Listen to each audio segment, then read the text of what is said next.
Ya, sekali lagi saya mengucapkan Shalom. Saya bersyukur ya ada komunitas pendoa-pendoa di GKY PIK. Kalau tidak ada komunitas pendoa, gereja saya pikir juga nggak bisa jalan gitu ya. Gereja butuh ditopang dengan dukungan doa-doa kita semua. Dan saya bersyukur kalau ada orang-orang yang senantiasa setiap Rabu bisa datang berkumpul bersama-sama berdoa di tempat ini. Sungguh indah. Sungguh adalah waktu yang indah kalau tiap Rabu kita bisa bersekutu dalam doa-doa kita di hadapan Tuhan.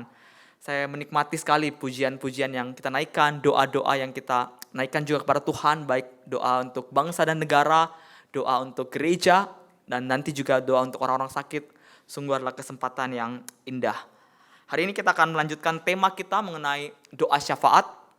Kalau 2 minggu lalu Lauseria menyampaikan panggilan bagi orang percaya untuk menjadi pendoa syafaat, untuk menjadi pengantara bagi orang-orang lain untuk berdoa kepada Allah melalui doa-doa syafaat. Minggu lalu juga Musa Abadi juga menyampaikan bahwa Tuhan Yesus adalah the ultimate intercessor. Dia adalah pengantara yang paling ultima. Dan hari ini kita akan melanjutkan dengan tema The Spirit Intercede Us, atau kalau dalam bahasa Indonesia saya bisa terjemahkan Roh Kudus mendoakan kita. Mari kita buka Alkitab kita dalam Roma pasal 8 ayat 26 sampai 27. Roma 8 ayat 26 sampai 27. Saya akan bacakan bagi kita semua. Roma 8 ayat 26 sampai 27, demikianlah firman Tuhan. Demikian juga Roh membantu kita dalam kelemahan kita. Sebab kita tidak tahu bagaimana sebenarnya harus berdoa, tetapi Roh sendiri berdoa untuk kita kepada Allah dengan keluhan-keluhan yang tidak terucapkan. Dan Allah yang menyelidiki hati nurani mengetahui maksud Roh itu, yaitu bahwa Ia sesuai dengan kehendak Allah berdoa untuk orang-orang kudus. Amin. Saudara, ketika kita percaya pada Tuhan Yesus, Alkitab mengatakan bahwa Roh Kudus itu diam di dalam hidup kita orang percaya. Atau kalau kita menggunakan bahasa Paulus mengatakan bahwa tubuh kita, tubuh orang percaya adalah bait Roh Kudus. Roh Kudus tinggal bertabernakel dalam hidup orang percaya. Untuk apa, saudara? Firman Tuhan mengatakan bahwa salah satu tugas atau alasan kenapa Roh Kudus tinggal dalam hidup kita ialah untuk membenarkan bahwa orang percaya adalah milik Tuhan, bahwa orang percaya adalah ahli waris Allah. Roh Kudus memberikan kita hidup dan menjadikan kita anak Allah. Suatu saat nanti kita akan dimuliakan bersama dengan Kristus, dan Roh Kudus itulah menjadi tanda, menjadi jaminan bahwa kita ini adalah milik Allah, bahwa kita ini adalah anak-anak Allah. Selain itu dalam bacaan kita dikatakan bahwa Roh Kudus juga membantu kita dalam kelemahan kita. Di sini dikatakan bahwa Roh Kudus mendoakan kita kepada Allah. Mungkin ini terkesan aneh. Ada mungkin yang bertanya bahwa, loh, Roh Kudus bukankah juga Allah? Bagaimana mungkin Allah bisa berdoa kepada Allah? Bukankah Roh Kudus adalah Allah dan Bapa adalah Allah? Bagaimana Allah bisa mendoakan manusia kepada Allah? Dan kalau kita belajar dalam teologi proper Allah Tritunggal, kita tahu bahwa Allah Bapa dan Allah Roh Kudus adalah satu kesatuan. Bagaimana mungkin mereka yang bersatu itu bisa Allah Roh Kudus berdoa kepada Allah Bapa? Bagaimana mungkin Roh Kudus bersyafaat kepada Allah untuk kita? Mungkin ini bagian yang cukup sulit dan saya harap melalui penjelasan saya hari ini bisa kita mengerti, kita akan perlahan-lahan belajar mengenai bagian ini. Dan kiranya firman Tuhan ini bisa menghibur kita, bisa menguatkan kita. Saudara, kita yang adalah manusia, kita itu diciptakan, kita itu terbatas dan kita itu berdosa. Kalau pakai bahasanya pendeta Stephen Tong, dia pernah mengatakan bahwa manusia itu ada 3 tit. Tit pertama itu limited, polluted, and created. Kita itu terbatas, kita itu tercemar, kita itu ciptaan. Sekali lagi saya katakan ya, kita itu ada limited, polluted, dan created. Dan sebagai manusia yang terbatas, sebagai manusia yang tercemar, sebagai manusia yang ciptaan, kita itu tidak tahu bagaimana kita harus berdoa. Kita seringkali mengatakan dalam pertemuan-pertemuan, atau mungkin dalam persekutuan doa, kita seringkali mengatakan bahwa doa itu adalah nafas orang percaya. Amin. Kita seringkali mengatakan bahwa doa itu adalah komunikasi atau instrumen kita bisa berelasi, bersekutu dengan Allah. Betul, tapi kalau kita mau jujur, saudara, kita itu sebenarnya seringkali kita nggak tahu bagaimana cara kita berdoa. Dalam doa-doa kita seringkali hanya minta, kita seringkali hanya mau Tuhan mendengar apa yang sesuai dengan kehendak kita. Kita mau supaya Tuhan ikut kehendak kita, bukan kita ikut kehendak Tuhan. Dengan demikian dalam doa-doa kita seringkali mengatakan, Tuhan jadilah kehendakku, bukan jadilah kehendakmu. Dan firman Tuhan hari ini dengan jelas mengatakan bahwa kita itu tidak tahu bagaimana harus berdoa. Namun bersyukur, ada Roh Kudus, ada Allah Roh Kudus yang diberikan menjadi penolong bagi kita untuk berdoa. Dia menolong kita untuk berdoa. Dia menolong kita untuk menyampaikan isi hati kita, sehingga isi hati kita bisa sesuai dengan kehendak Allah. Teman-teman, saudara, dalam kemanusiaan kita nggak bisa memahami kehendak Allah. Kehendak Allah itu begitu sempurna, kita nggak mungkin bisa. Dengan kata lain, kita juga nggak bisa untuk berdoa sesuai dengan kehendak Allah. Kelemahan kita di mana kita tidak tahu bagaimana sebenarnya kita harus berdoa adalah kelemahan yang tidak mungkin kita hindari sebagai manusia. Kita manusia terbatas, tidak mungkin bisa memahami kehendak Allah. Allah itu Allah yang tidak terbatas. Kita manusia yang berdosa, yang tercemar, kita nggak mungkin bisa paham kehendak Allah yang kudus. Dia Allah yang kudus. Kita berdosa, kita nggak mungkin paham. Kita manusia yang ciptaan, kita dicipta, kita nggak mungkin bisa paham dengan jelas kehendak Tuhan yang adalah pencipta, yang adalah creator kita. Oleh karena itu Paulus tidak mengatakan seperti ini. Oh, kalau kamu nggak bisa mengetahui kehendak Allah, kamu itu harus berusaha untuk minta wahyu Tuhan, berusaha memahami kehendak Allah. No, justru Paulus mengatakan bahwa kita emang nggak bisa melakukan itu, maka ada Roh Kudus yang sebagai jalan keluar. Roh Kudus yang akan menolong kita dalam kelemahan kita. Dialah yang akan mendoakan kita. Saudara, kalau kita melihat kisah-kisah dalam Alkitab gitu ya, ketika kita buka Alkitab kita nemu banyak tokoh-tokoh iman, pahlawan-pahlawan iman, spiritual giant yang juga seringkali juga mereka salah memahami kehendak Allah. Saya kasih contoh 2 ya. Kalau kita lihat pertama itu saya kasih contoh Paulus dalam 2 Korintus pasal yang ke-12. Di sana dia berdoa kepada Tuhan supaya Tuhan mengambil duri dalam daging. Namun justru Tuhan tidak menjawab doanya. Justru Tuhan mengatakan bahwa itu bukan kehendakku untuk mencabut duri dalam daging. Tapi kehendak Tuhan ialah supaya Paulus bisa mengalami kuasa Tuhan, dan dikatakan kuasa Tuhan yang menjadi sempurna dalam kelemahan-kelemahan Paulus. Paulus gagal salah tangkap dia apa maksud Tuhan. Atau kalau kita melihat doa dari seorang abdi Allah yang begitu terkenal yang bernama Musa dalam Ulangan pasal 3. Ketika dalam pasal 3 dia berdoa ketika untuk masuk ke tanah Kanaan, tanah perjanjian, dia mau supaya dia bisa masuk dalam tanah perjanjian. Namun kehendak Tuhan juga beda. Kehendak Tuhan tidak mengizinkan dia untuk masuk ke Kanaan. Saudara, begitu sulit kita bisa paham apa kehendak Tuhan. Kita sulit sekali untuk tahu apa yang benar untuk kita doakan. Para tokoh-tokoh besar seperti Paulus, seperti Musa, yang begitu besar saja bisa gagal dalam memahami kehendak Tuhan. Tapi meski demikian, hal itu tidak bisa menjadi alasan untuk kita, kalau gitu, kalau Paulus saja salah, kalau Musa saja salah, ya udah saya nggak usah berdoa deh. Bukan seperti itu, saudara-saudara ya. Kita tetap harus berdoa.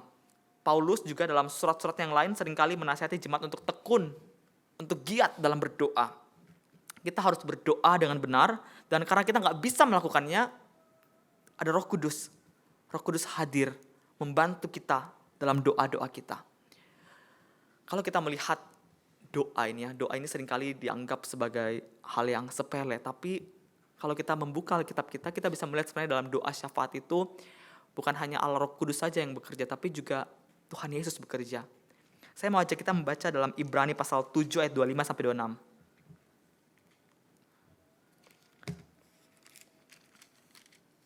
Ibrani pasal 7 ayat 25-26. Di sana kita akan mendapatkan informasi bahwa Yesuslah juga berdoa di sorga bagi kita. Bukan hanya Roh Kudus yang berdoa, tapi Yesus juga berdoa. Saya bacakan ya, pasal 7 ayat 25-26. Surat Ibrani. Dikatakan karena itu Yesus sanggup juga menyelamatkan dengan sempurna semua orang yang oleh dia datang kepada Allah. Sebab ia hidup senantiasa untuk menjadi pengantara mereka. Ia hidup menjadi pengantara mereka.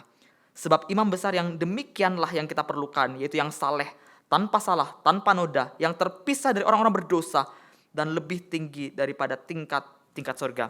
Dan juga kita melihat dalam pasal 9 ayat 24, dalam surat yang sama, surat Ibrani, dikatakan seperti ini.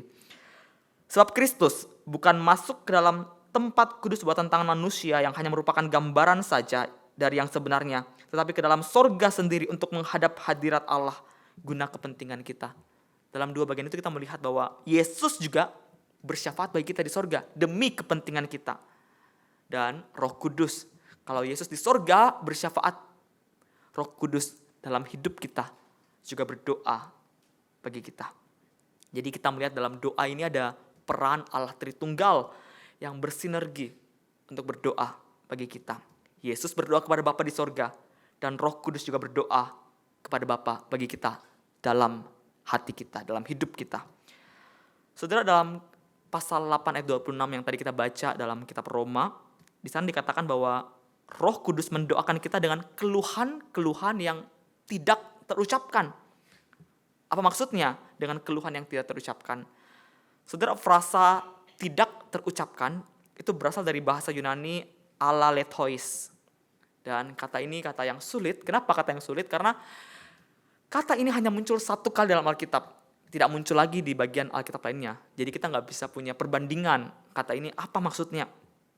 Kata ini hanya muncul dalam Roma pasal 8 ayat 26. Kata ini sebenarnya bisa merujuk pada arti tak terucapkan atau tak terlukiskan atau tak dapat diungkapkan dalam bahasa manusia, atau juga bisa tak dapat didengar. Beberapa ahli atau beberapa orang itu seringkali menafsirkan ini seperti bahasa roh atau glossolalia. Tapi bagian ini sebenarnya kalau kita belajar ini bukan merujuk pada bahasa roh. Ini bukan merujuk pada karunia roh. Karena kalau kita lihat konteksnya, kitab Roma sedang tidak ngomong tentang karunia roh. Dan kalau kita melihat juga dalam surat Paulus yang lain, karunia roh, bahasa roh itu ditujukan untuk sebagian orang saja. Dan kalau kita lihat Roma 8 itu konteksnya adalah semua orang Kristen. Jadi ini bukan berbicara tentang bahasa roh, bukan berbicara tentang glossolalia. Oleh sebab itu kita bisa memahami kata keluhan-keluhan yang tidak terucapkan di sini merujuk pada keluhan Roh Kudus. Roh Kudus yang mengeluh, Roh Kudus yang bersyafaat, syafaat Roh Kudus. Keluhan Roh Kudus itu tidak sama dengan keluhan kita manusia. Tapi kenapa dipakai kata keluhan di sini? Karena saya melihat di sini ada seperti bahasa figuratif, bahasa pengandaian yang dipakai oleh penulis yaitu Paulus untuk merujuk pada peran Roh Kudus yang mendoakan kita, yang bersyafaat bagi kita. Paulus mengatakan bahwa kegagalan kita atau ketidakmampuan kita untuk mengetahui kehendak Allah, kita tidak tahu kita berdoa dengan benar itu gimana, kita nggak perlu khawatir. Ada Allah Roh Kudus. Ada Roh Kudus yang memenuhi kita dan menyatakan kepada Allah permohonan syafaat kita sesuai dengan kehendak Allah secara sempurna. Kita nggak usah khawatir. Kita yang gagal ini, kita yang tidak mampu, kita yang tidak tahu cara berdoa ini, kita nggak usah khawatir. Ada Allah Roh Kudus. Dia mendoakan kita. Dia ada dalam hati kita, ada dalam hidup kita. Saudara, ketika kita tidak tahu apa yang harus kita doakan, bahkan ketika kita berdoa bukan untuk hal-hal yang terbaik untuk kita, kita tidak perlu putus asa. Ada karya Roh Kudus. Ada pekerjaan Roh Kudus yang bekerja secara sempurna. Ketika saya merenungkan bagian ini, saya kagum. Ini indah sekali. Pribadi ketiga Allah Tritunggal itu rela berdoa, bersyafaat atas nama kita. Dia mewakili kita berdoa kepada Allah Bapa. Dia bersyafaat bagi kita. Dan inilah penghiburan yang begitu luar biasa untuk kita semua. Sambil kita menantikan pengharapan kita, sambil kita menantikan jawaban dari doa-doa kita. Saudara, kegagalan kita untuk memahami kehendak Allah, untuk kita melihat pengharapan ke depan, ada Roh Kudus. Dia yang berdoa dengan powerful, dengan efektif. Dia berdoa untuk kita semua. Ada Allah yang mewakili kita berdoa kepada Allah. Kita bersyukur sekali karena ada Roh Kudus yang berdoa, sehingga doanya, doa Roh Kudus menjadi doa kita. Dan ini bisa terjadi karena Dia ada dalam hidup kita. Dia dikatakan berdiam dalam orang percaya. Saudara, peran Roh Kudus dalam mendoakan kita nggak bisa lepaskan dari karyanya yang lebih esensial. Paulus dalam surat Roma menunjukkan bahwa Roh Kudus adalah materai, adalah jaminan, adalah cap, adalah tanda bagi orang percaya untuk menerima kemuliaan kekal. Ketika nanti kita berjumpa dengan Allah, apa jaminannya bahwa kita ini orang percaya? Apa jaminannya bahwa kita diselamatkan? Jaminannya adalah Roh Kudus yang tinggal dalam hidup kita, yang tinggal dalam hati kita, yang membawa kita pada kemuliaan kekal. Dan bukan hanya kekekalan nanti, dalam kita menghidupi dunia ini, dia juga adalah agen. Agen untuk apa, saudara? Agen yang membawa kita kepada kemuliaan itu nanti. Saudara, sebenarnya kemuliaan itu kita sudah peroleh, tapi belum mencapai klimaksnya, belum mencapai kesempurnaannya. Saat ini kita masih hidup dalam dunia yang penuh dengan penderitaan, penuh dengan kesulitan, penuh dengan kesengsaraan. Kita masih menantikan, kita masih mengharapkan kemuliaan yang ultima itu. Saudara, dalam teologi Paulus, penderitaan yang kita alami dalam dunia ini bukanlah sesuatu yang harus orang Kristen hindari. Namun justru itu adalah anugerah. Penderitaan itu bagi Paulus adalah anugerah. Kenapa saya katakan demikian? Mari kita buka Alkitab kita kembali dalam Roma pasal 5 ayat 3. Roma pasal 5 ayat 3 dikatakan seperti ini. Kita malah bermegah juga dalam kesengsaraan kita. Karena kesengsaraan akan menghasilkan pengharapan yang sejati dalam Roh Kudus. Saudara, dengan kata lain, Paulus mengatakan bahwa kesengsaraan adalah alat untuk menjadikan kita punya pengharapan akan kemuliaan kekal. Kita butuh penderitaan itu untuk menolong kita makin berharap kepada Tuhan. Jadi pengharapan bukan hal yang harus kita hindari. Dunia memandang kesengsaraan sebagai hal yang buruk. Kita nggak boleh dekat-dekat dengan penderitaan, tapi tidak dengan Paulus, tidak dengan kekristenan. Memang sih, tidak ada orang yang suka dengan penderitaan. Siapa yang suka dengan penderitaan?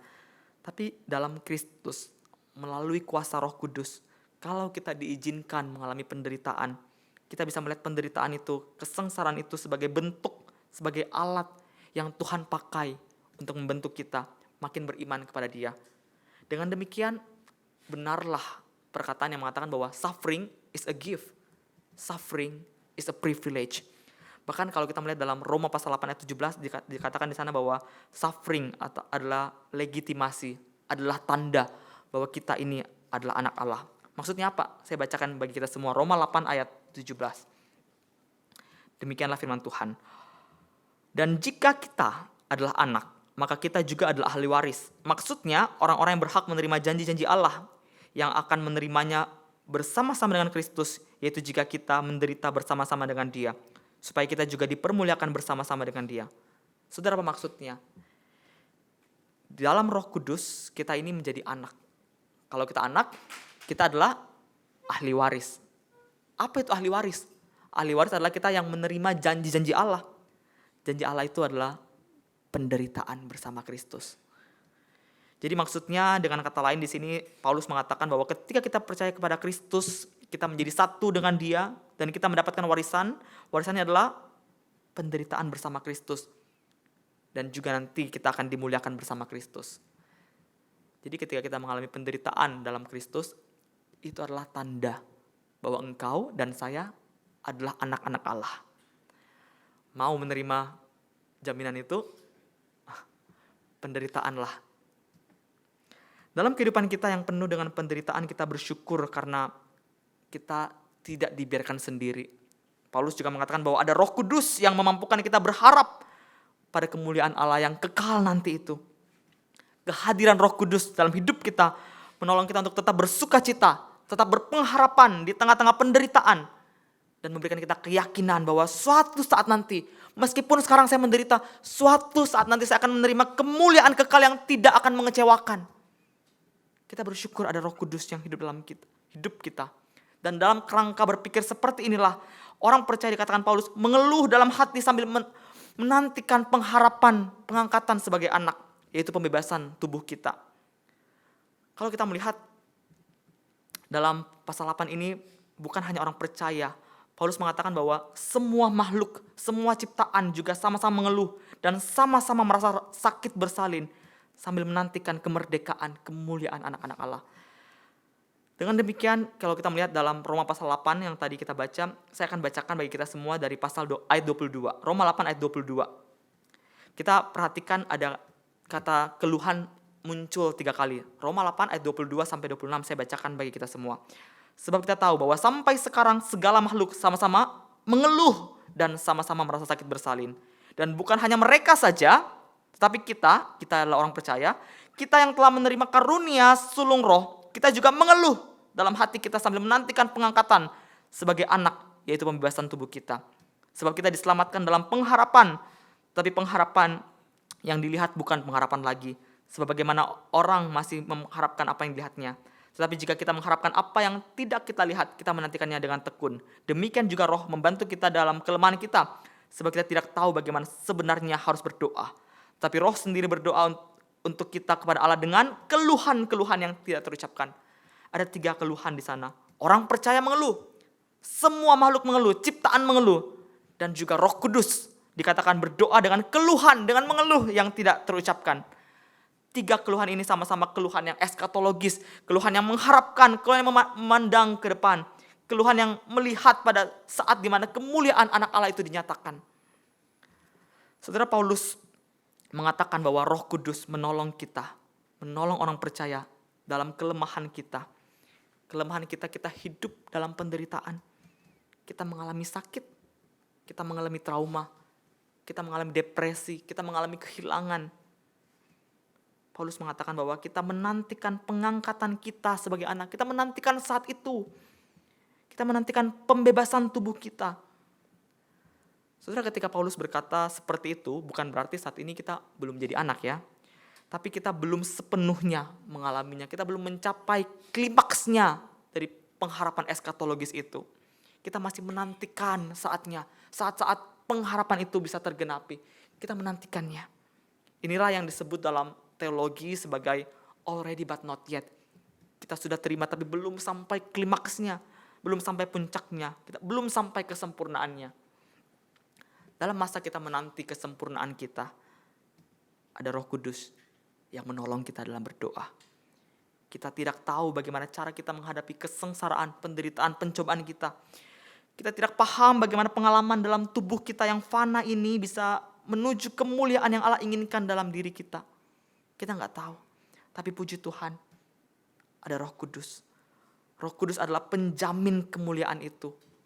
Ia bersyafaat bagi kita. Ia berdoa bagi kita. Ia berdoa bagi orang-orang percaya menurut kehendak Allah.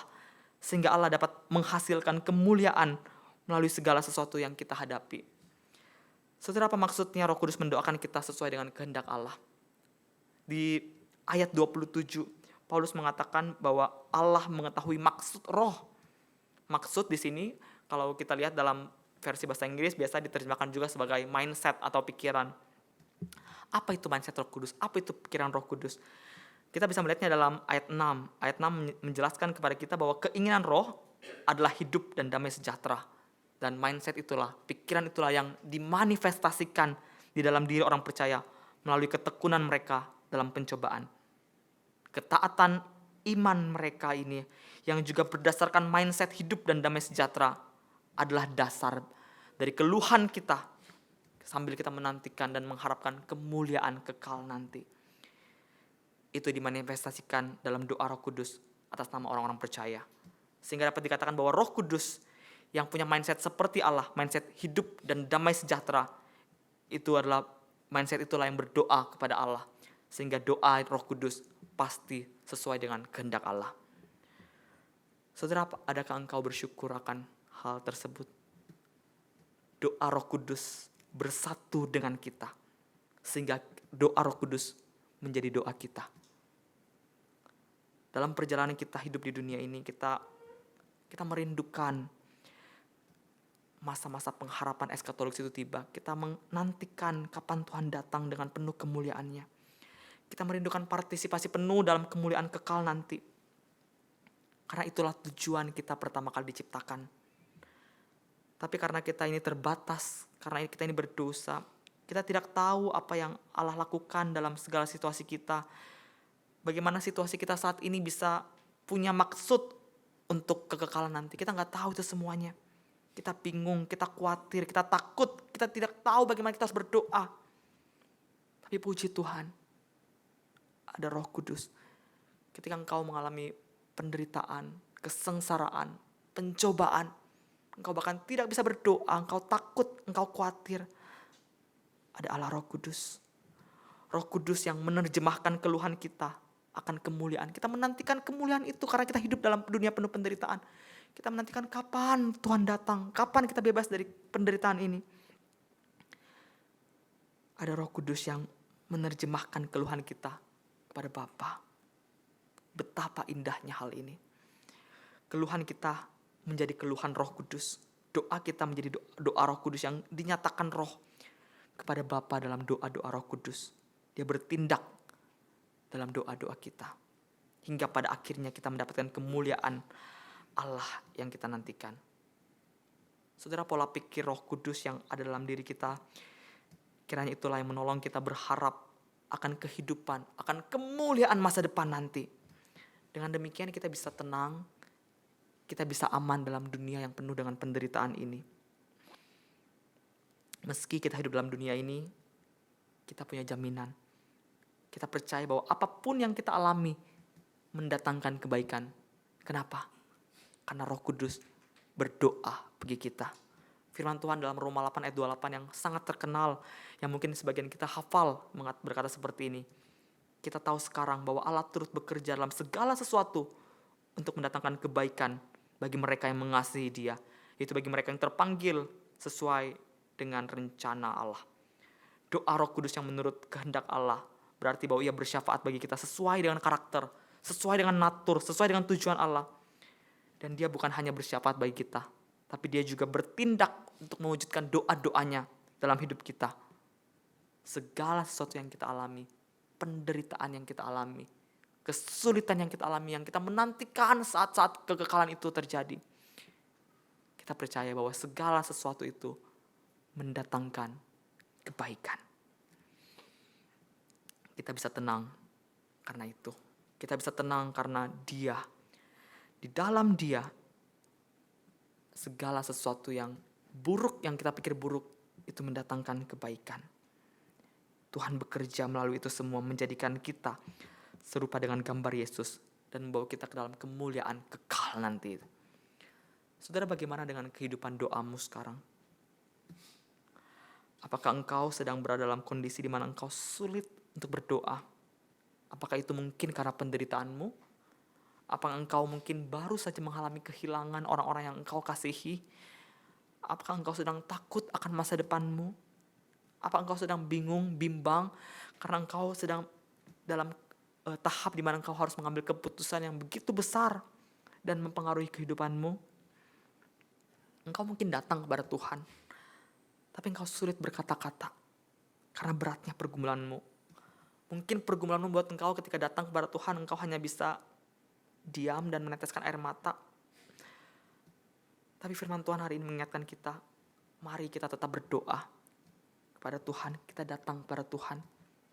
Ketika engkau sulit untuk berkata-kata, tidak bisa berkata-kata, jangan khawatir. Ada Allah Roh Kudus yang mendoakan engkau dengan keluhan-keluhan yang tidak terucapkan. Ada Allah Roh Kudus yang mendoakan engkau dengan maksud dan kehendak Allah Bapa. Ada Allah Roh Kudus yang bekerja dalam segala sesuatu untuk mendatangkan kebaikan bagi kita semua. Doa Roh Kudus menjadi doa kita. Keluhan kita menjadi keluhan Roh Kudus. Mari datang kepada Dia. Firman Tuhan berkata bahwa Allah kita itu memahami hati kita. Dia menyelidiki hati nurani kita. Dia tahu pergumulanmu. Mari datang pada Dia. Dan biarlah firman Tuhan hari ini menguatkan kita dan menjadikan kita pendoa-pendoa yang setia. Allah Roh Kudus menolong kita berdoa.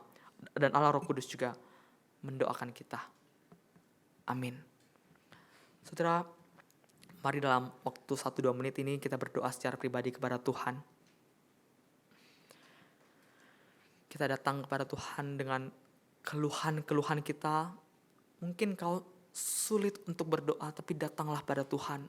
Dan percayalah, ada Roh Kudus yang mendoakan engkau. Sambil pemain musik mengiringi kita dalam pujian, kita berdoa pada Tuhan secara pribadi.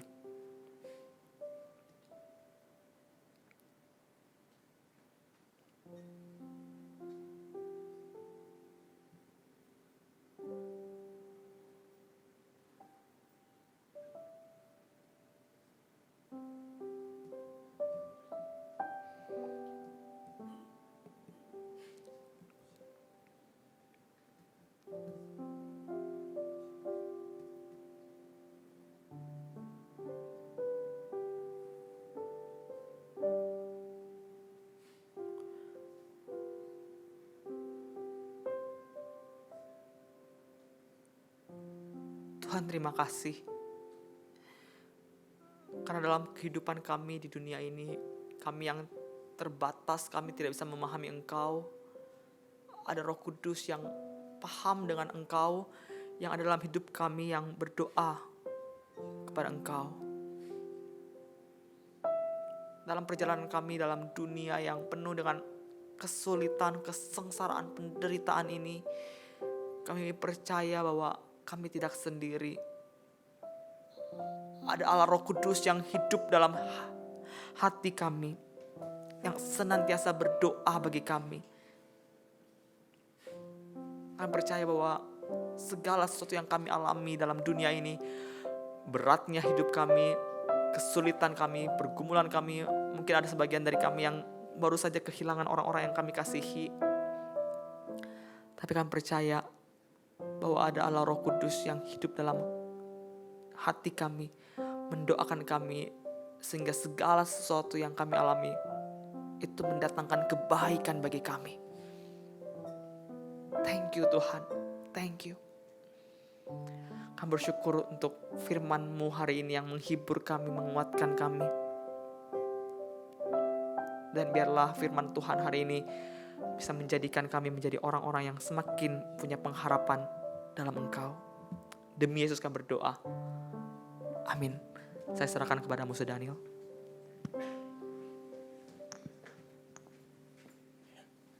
Terima kasih untuk Guru Injil Excel yang telah melayani kita dalam pemberitaan firman pada malam hari ini. Sekalian kita akan berdoa bagi beberapa jemaat yang lemah tubuh. Kita nyanyikan satu pujian, indahnya saat berdoa. Indahlah saat berdoa. Sekalian merupakan satu saat yang berharga yang Tuhan berikan kepada kita, sehingga kita boleh datang kepada Tuhan. KPPK 149 ya. Lagu ini mengatakan, indahlah saat berdoa, lepas beban dunia yang fana. Aku, Tuhan sertai daku, teguhkanlah langkah kakiku. Datang padamu, dengar suaramu, masuklah engkau anakku. 牵我的手，求你跟我作伴，使我的脚步有稳有定，走到你的面前，听到你声音对我说，进来我孩子。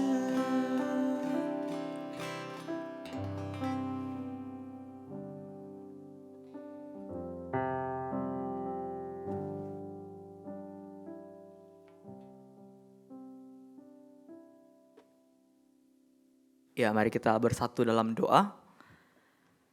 Tuhan, tuntunlah setiap kami melalui firman-Mu, Tuhan.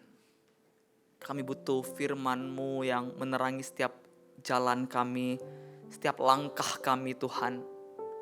Oh Tuhan, kami butuh Engkau berbicara kepada kami. Dan Engkau pakai hamba-Mu yang hina ini, hamba-Mu yang terbatas, hamba-Mu yang berdosa ini, Engkau layakkan untuk bisa menyampaikan firman-Mu, Tuhan. Firman yang hidup, firman yang benar, firman yang kudus ini, Tuhan. Terima kasih Tuhan, terima kasih. Kami menyerahkan waktu ke depan dalam tangan Tuhan, mohon Tuhan yang berkati. Ini doa kami, demi Yesus kami berdoa. Amin. Ya, sekali lagi saya mengucapkan shalom. Saya bersyukur ya ada komunitas pendoa-pendoa di GKY PIK. Kalau tidak ada komunitas pendoa, gereja saya pikir juga nggak bisa jalan gitu ya. Gereja butuh ditopang dengan dukungan doa-doa kita semua. Dan saya bersyukur kalau ada orang-orang yang senantiasa setiap Rabu bisa datang berkumpul bersama-sama berdoa di tempat ini. Sungguh indah. Sungguh adalah waktu yang indah kalau tiap Rabu kita bisa bersekutu dalam doa-doa kita di hadapan Tuhan. Saya menikmati sekali pujian-pujian yang kita naikkan, doa-doa yang kita naikkan juga kepada Tuhan, baik doa untuk bangsa dan negara, doa untuk gereja, dan nanti juga doa untuk orang-orang sakit. Sungguh adalah kesempatan yang indah. Hari ini kita akan melanjutkan tema kita mengenai doa syafaat.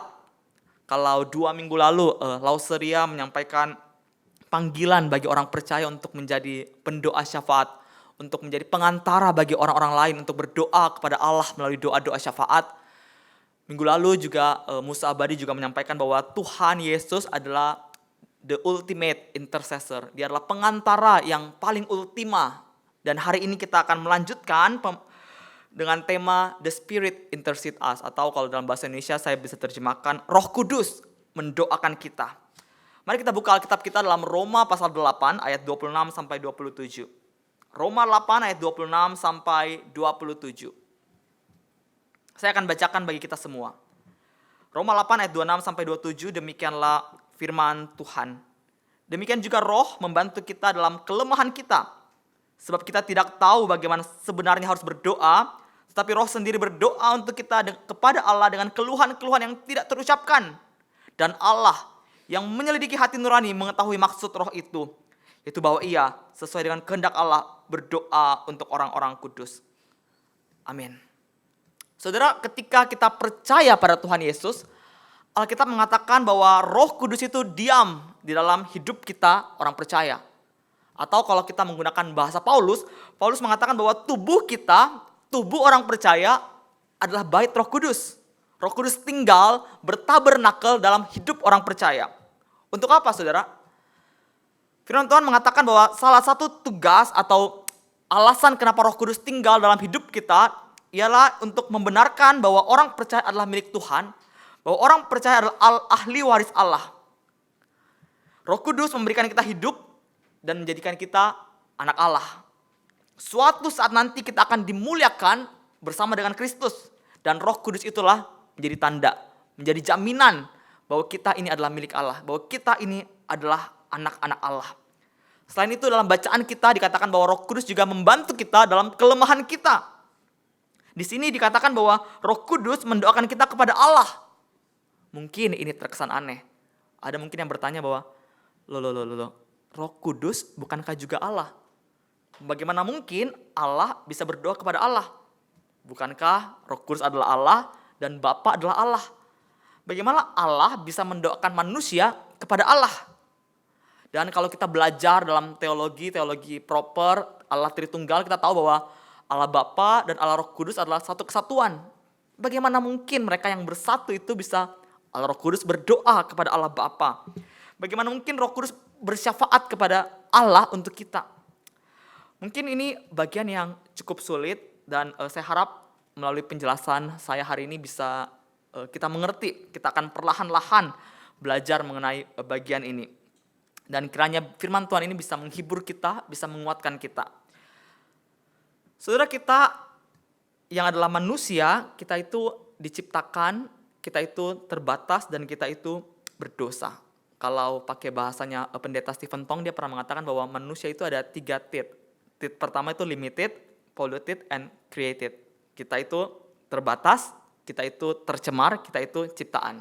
Sekali lagi saya katakan ya, kita itu ada limited, polluted, dan created.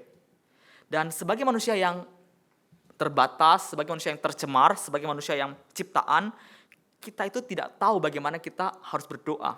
Kita seringkali mengatakan dalam pertemuan-pertemuan, atau mungkin dalam persekutuan doa, kita seringkali mengatakan bahwa doa itu adalah nafas orang percaya. Amin. Kita seringkali mengatakan bahwa doa itu adalah komunikasi atau instrumen kita bisa berelasi, bersekutu dengan Allah. Betul. Tapi kalau kita mau jujur, saudara, kita itu sebenarnya seringkali kita nggak tahu bagaimana cara kita berdoa. Dalam doa-doa kita seringkali hanya minta, kita seringkali hanya mau Tuhan mendengar apa yang sesuai dengan kehendak kita. Kita mau supaya Tuhan ikut kehendak kita, bukan kita ikut kehendak Tuhan. Dengan demikian dalam doa-doa kita seringkali mengatakan, Tuhan jadilah kehendakku, bukan jadilah kehendakmu. Dan firman Tuhan hari ini dengan jelas mengatakan bahwa kita itu tidak tahu bagaimana harus berdoa. Namun bersyukur ada Roh Kudus, ada Allah Roh Kudus yang diberikan menjadi penolong bagi kita untuk berdoa. Dia menolong kita untuk berdoa. Dia menolong kita untuk menyampaikan isi hati kita, sehingga isi hati kita bisa sesuai dengan kehendak Allah. Teman-teman, saudara, dalam kemanusiaan kita nggak bisa memahami kehendak Allah. Kehendak Allah itu begitu sempurna, kita nggak mungkin bisa.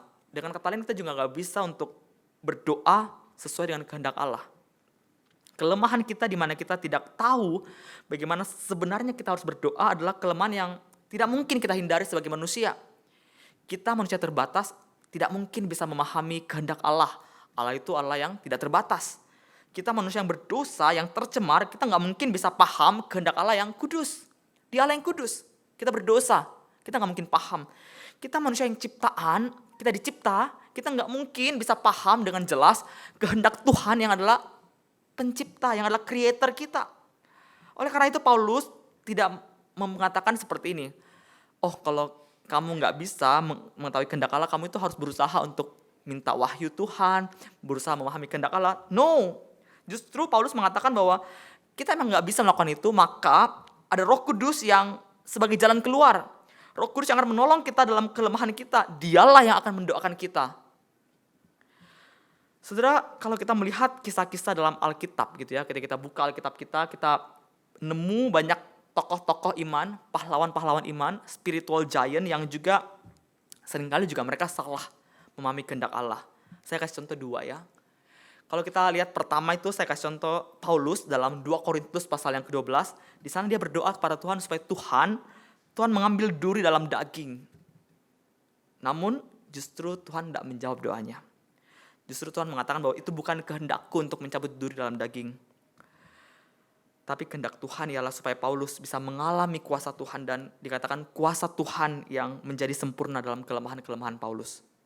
Paulus gagal salah tangkap dia apa maksud Tuhan. Atau kalau kita melihat doa dari seorang abdi Allah yang begitu terkenal yang bernama Musa dalam Ulangan pasal 3. Ketika dalam pasal 3 dia berdoa ketika untuk masuk ke tanah Kanaan, tanah perjanjian, dia mau supaya dia bisa masuk dalam tanah perjanjian. Namun kehendak Tuhan juga beda. Kehendak Tuhan tidak mengizinkan dia untuk masuk ke Kanaan. Saudara, begitu sulit kita bisa paham apa kehendak Tuhan. Kita sulit sekali untuk tahu apa yang benar untuk kita doakan. Para tokoh-tokoh besar seperti Paulus, seperti Musa, yang begitu besar saja bisa gagal dalam memahami kehendak Tuhan. Tapi meski demikian, hal itu tidak bisa menjadi alasan untuk kita, oh kalau gitu, kalau Paulus saja salah, kalau Musa saja salah, ya udah saya nggak usah berdoa deh. Bukan seperti itu, saudara-saudara ya. Kita tetap harus berdoa. Paulus juga dalam surat-surat yang lain seringkali menasihati jemaat untuk tekun, untuk giat dalam berdoa. Kita harus berdoa dengan benar, dan karena kita nggak bisa melakukannya, ada Roh Kudus. Roh Kudus hadir, membantu kita dalam doa-doa kita. Kalau kita melihat doa ini seringkali dianggap sebagai hal yang sepele, tapi kalau kita membuka Alkitab kita bisa melihat sebenarnya dalam doa syafaat itu bukan hanya Allah Roh Kudus saja yang bekerja, tapi juga Tuhan Yesus bekerja. Saya mau ajak kita membaca dalam Ibrani pasal 7 ayat 25 sampai 26.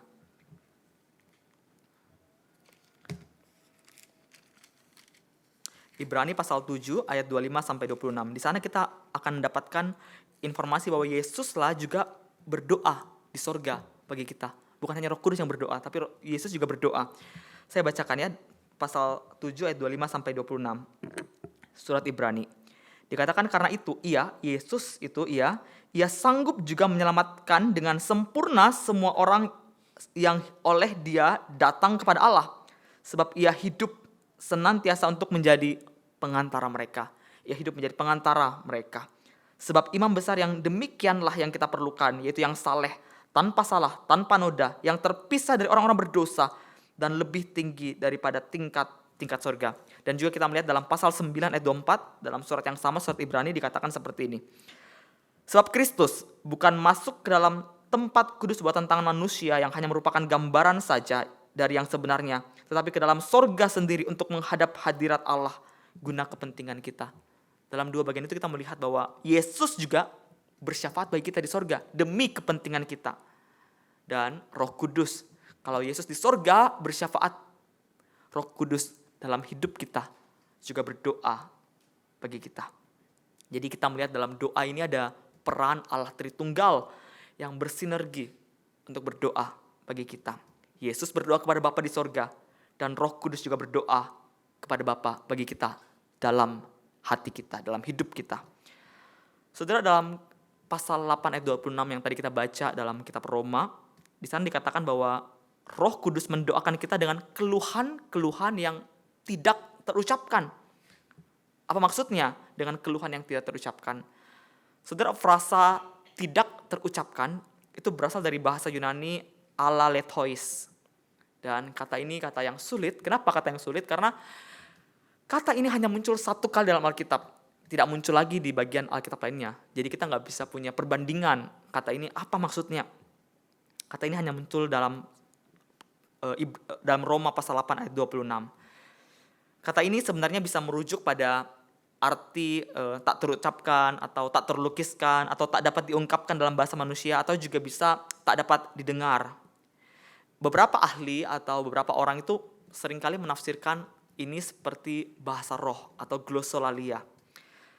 Tapi bagian ini sebenarnya kalau kita belajar ini bukan merujuk pada bahasa roh. Ini bukan merujuk pada karunia roh. Karena kalau kita lihat konteksnya, kitab Roma sedang tidak ngomong tentang karunia roh. Dan kalau kita melihat juga dalam surat Paulus yang lain, karunia roh, bahasa roh itu ditujukan untuk sebagian orang saja. Dan kalau kita lihat Roma 8 itu konteksnya adalah semua orang Kristen. Jadi ini bukan berbicara tentang bahasa roh, bukan berbicara tentang glossolalia.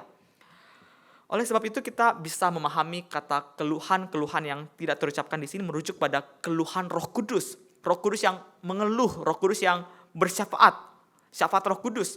Keluhan Roh Kudus itu tidak sama dengan keluhan kita manusia. Tapi kenapa dipakai kata keluhan di sini? Karena saya melihat di sini ada seperti bahasa figuratif, bahasa pengandaian yang dipakai oleh penulis yaitu Paulus untuk merujuk pada peran Roh Kudus yang mendoakan kita, yang bersyafaat bagi kita. Paulus mengatakan bahwa kegagalan kita atau ketidakmampuan kita untuk mengetahui kehendak Allah, kita tidak tahu kita berdoa dengan benar itu gimana, kita gak perlu khawatir. Ada Allah Roh Kudus. Ada Roh Kudus yang memenuhi kita dan menyatakan kepada Allah permohonan syafaat kita sesuai dengan kehendak Allah secara sempurna. Kita gak usah khawatir. Kita yang gagal ini, kita yang tidak mampu, kita yang tidak tahu cara berdoa ini, kita gak usah khawatir. Ada Allah Roh Kudus. Dia mendoakan kita. Dia ada dalam hati kita, ada dalam hidup kita. Saudara, ketika kita tidak tahu apa yang harus kita doakan, bahkan ketika kita berdoa bukan untuk hal-hal yang terbaik untuk kita tidak perlu putus asa. Ada karya Roh Kudus. Ada pekerjaan Roh Kudus yang bekerja secara sempurna. Ketika saya merenungkan bagian ini, saya kagum. Ini indah sekali. Pribadi ketiga Allah Tritunggal itu rela berdoa, bersyafaat atas nama kita. Dia mewakili kita berdoa kepada Allah Bapa. Dia bersyafaat bagi kita. Dan inilah penghiburan yang begitu luar biasa untuk kita semua. Sambil kita menantikan pengharapan kita, sambil kita menantikan jawaban dari doa-doa kita. Saudara, kegagalan kita untuk memahami kehendak Allah, untuk kita melihat pengharapan ke depan, ada Roh Kudus. Dia yang berdoa dengan powerful, dengan efektif. Dia berdoa untuk kita semua. Ada Allah yang mewakili kita berdoa kepada Allah. Kita bersyukur sekali karena ada Roh Kudus yang berdoa sehingga doanya, doa Roh Kudus menjadi doa kita. Dan ini bisa terjadi karena dia ada dalam hidup kita. Dia dikatakan berdiam dalam orang percaya.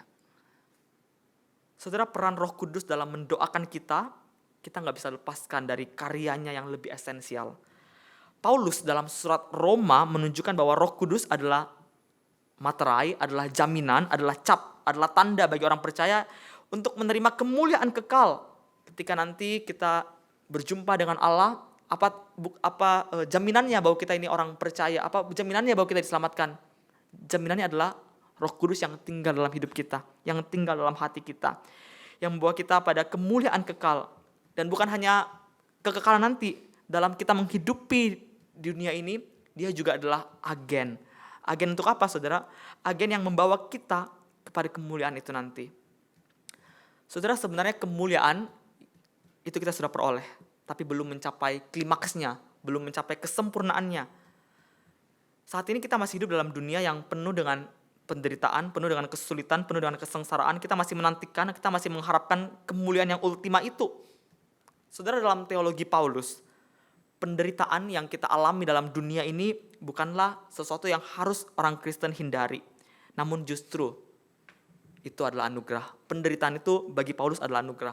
Kenapa saya katakan demikian? Mari kita buka Alkitab kita kembali dalam Roma pasal 5 ayat 3. Roma pasal 5 ayat 3 dikatakan seperti ini. Kita malah bermegah juga dalam kesengsaraan kita. Karena kesengsaraan akan menghasilkan pengharapan yang sejati dalam Roh Kudus.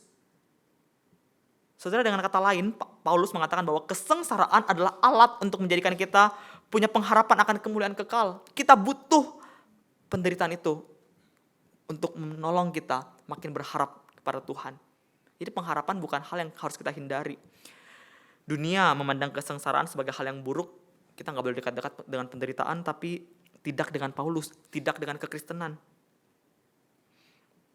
Memang sih, tidak ada orang yang suka dengan penderitaan. Siapa yang suka dengan penderitaan? Tapi dalam Kristus, melalui kuasa Roh Kudus, kalau kita diizinkan mengalami penderitaan, kita bisa melihat penderitaan itu, kesengsaraan itu sebagai bentuk, sebagai alat yang Tuhan pakai untuk membentuk kita makin beriman kepada Dia.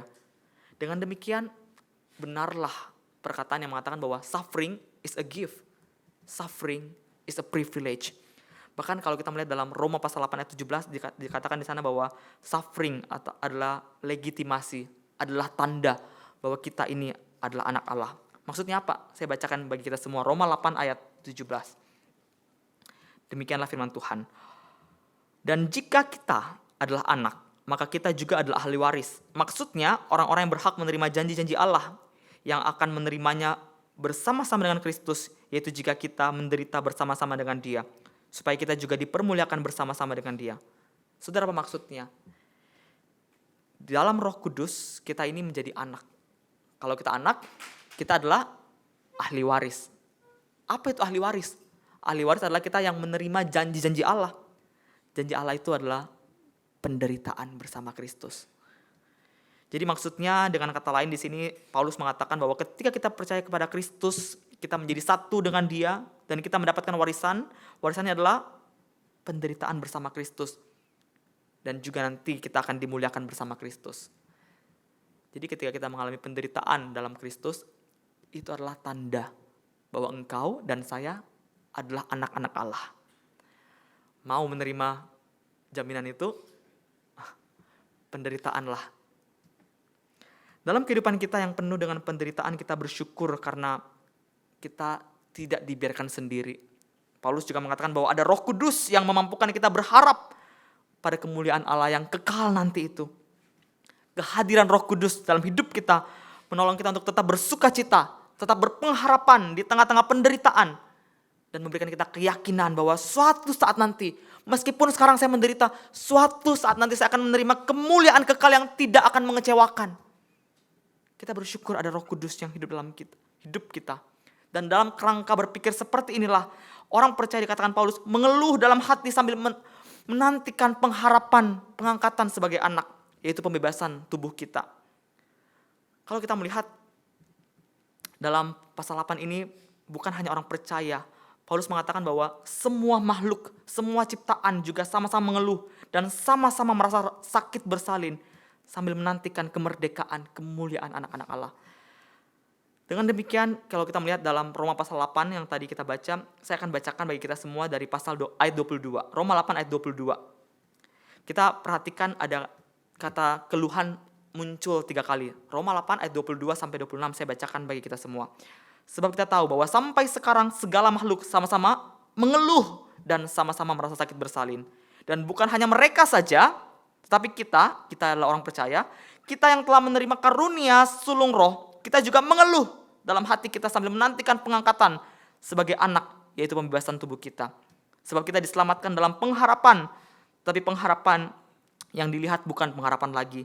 Sebab bagaimana orang masih mengharapkan apa yang dilihatnya. Tetapi jika kita mengharapkan apa yang tidak kita lihat, kita menantikannya dengan tekun. Demikian juga roh membantu kita dalam kelemahan kita. Sebab kita tidak tahu bagaimana sebenarnya harus berdoa. Tapi roh sendiri berdoa untuk kita kepada Allah dengan keluhan-keluhan yang tidak terucapkan. Ada 3 keluhan di sana. Orang percaya mengeluh. Semua makhluk mengeluh, ciptaan mengeluh. Dan juga Roh Kudus dikatakan berdoa dengan keluhan, dengan mengeluh yang tidak terucapkan. 3 keluhan ini sama-sama keluhan yang eskatologis, keluhan yang mengharapkan, keluhan yang memandang ke depan, keluhan yang melihat pada saat di mana kemuliaan anak Allah itu dinyatakan. Saudara, Paulus mengatakan bahwa Roh Kudus menolong kita, menolong orang percaya dalam kelemahan kita.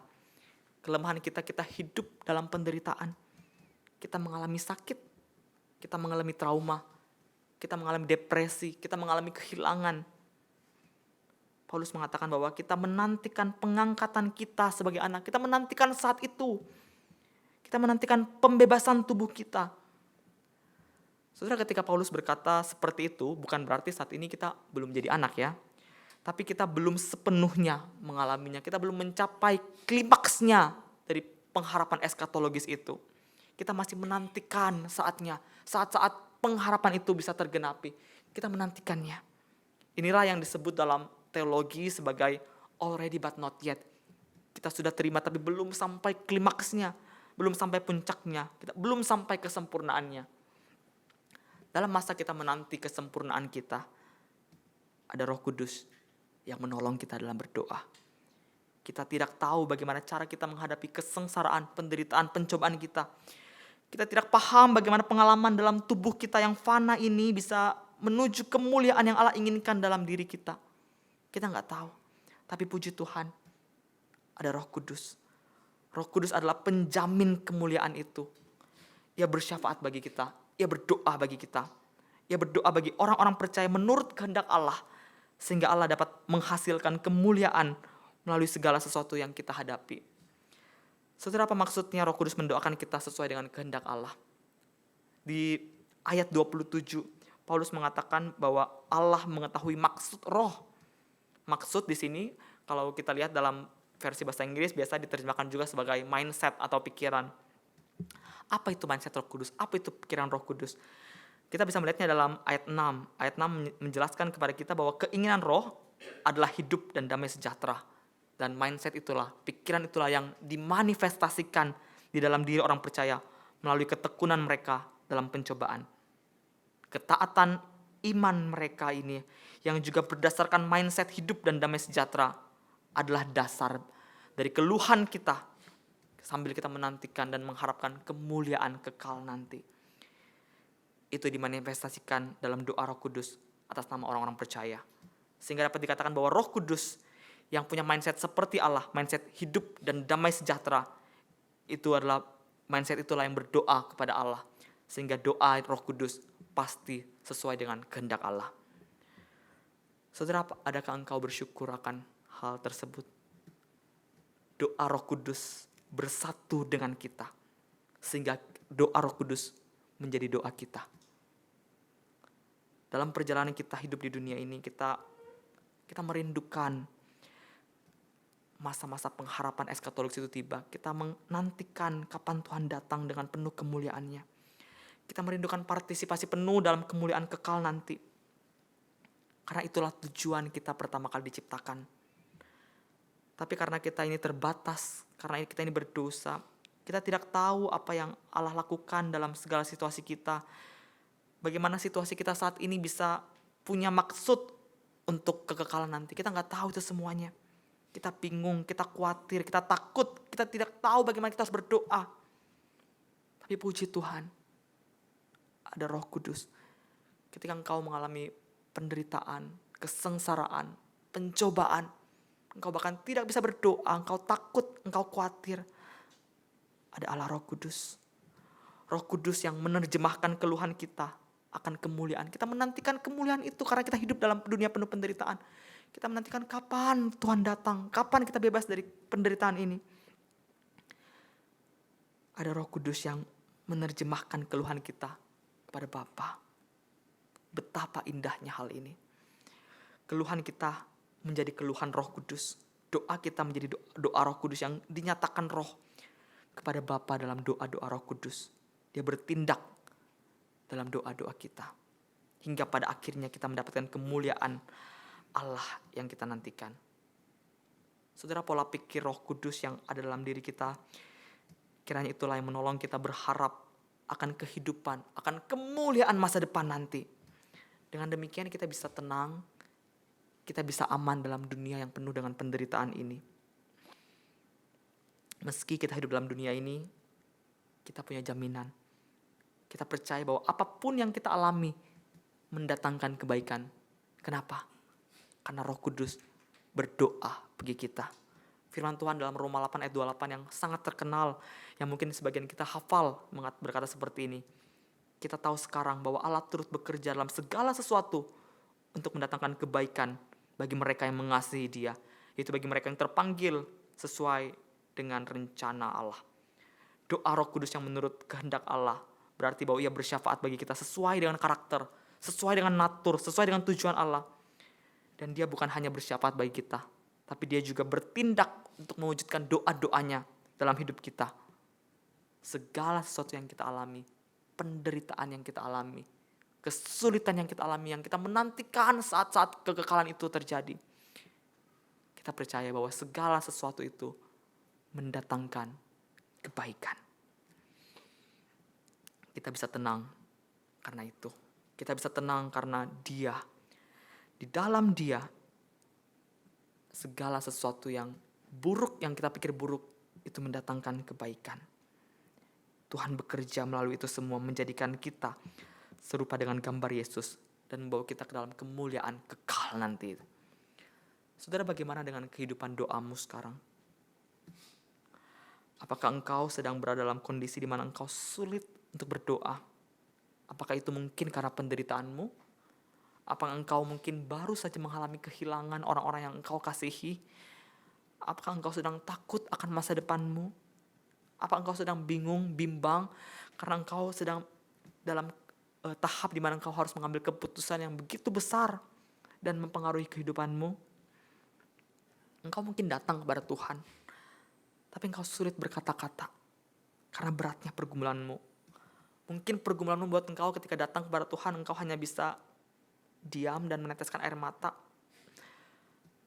Tapi firman Tuhan hari ini mengingatkan kita, mari kita tetap berdoa kepada Tuhan, kita datang kepada Tuhan. Ketika engkau sulit untuk berkata-kata, tidak bisa berkata-kata, jangan khawatir. Ada Allah Roh Kudus yang mendoakan engkau dengan keluhan-keluhan yang tidak terucapkan. Ada Allah Roh Kudus yang mendoakan engkau dengan maksud dan kehendak Allah Bapa. Ada Allah Roh Kudus yang bekerja dalam segala sesuatu untuk mendatangkan kebaikan bagi kita semua.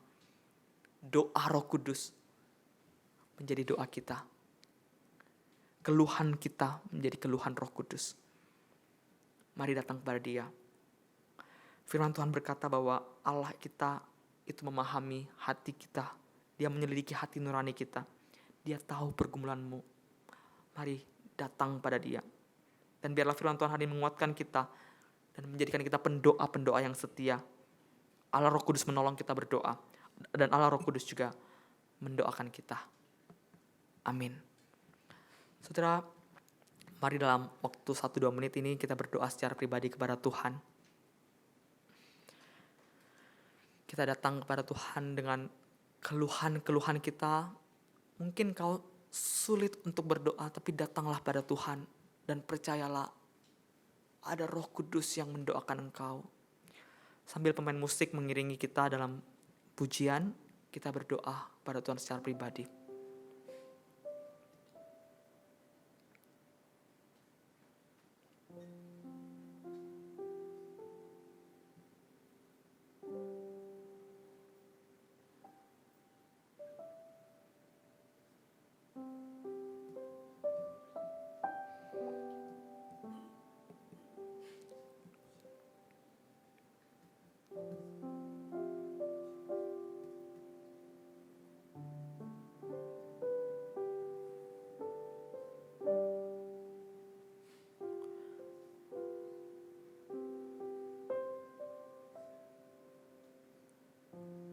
Tuhan, terima kasih.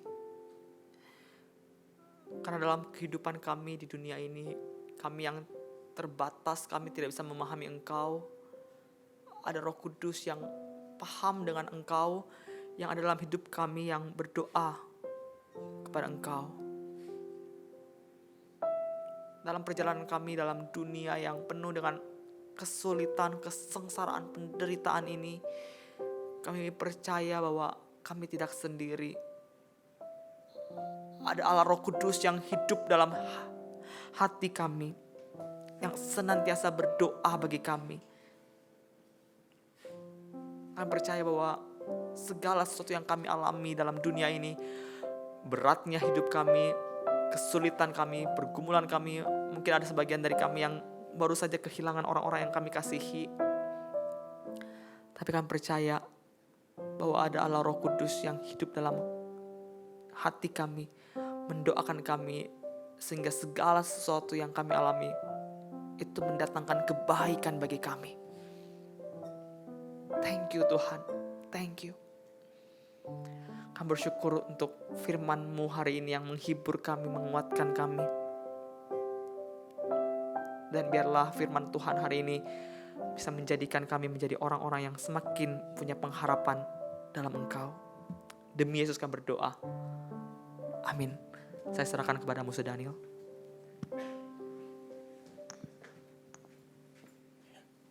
Terima kasih untuk Guru Injil Excel yang telah melayani kita dalam pemberitaan firman pada malam hari ini. Sekalian kita akan berdoa bagi beberapa jemaat yang lemah tubuh. Kita nyanyikan satu pujian, indahnya saat berdoa. Indahlah saat berdoa. Sekalian merupakan satu saat yang berharga yang Tuhan berikan kepada kita, sehingga kita boleh datang kepada Tuhan. KPPK 149 ya. Lagu ini mengatakan, indahlah saat berdoa, lepas beban dunia yang fana. Aku, Tuhan sertai daku, teguhkanlah langkah kakiku. Datang padamu, dengar suaramu, masuklah engkau anakku. 牵我的手，求你跟我作伴，使我的脚步有稳有定。走到你的面前，听到你声音对我说，进来我孩子。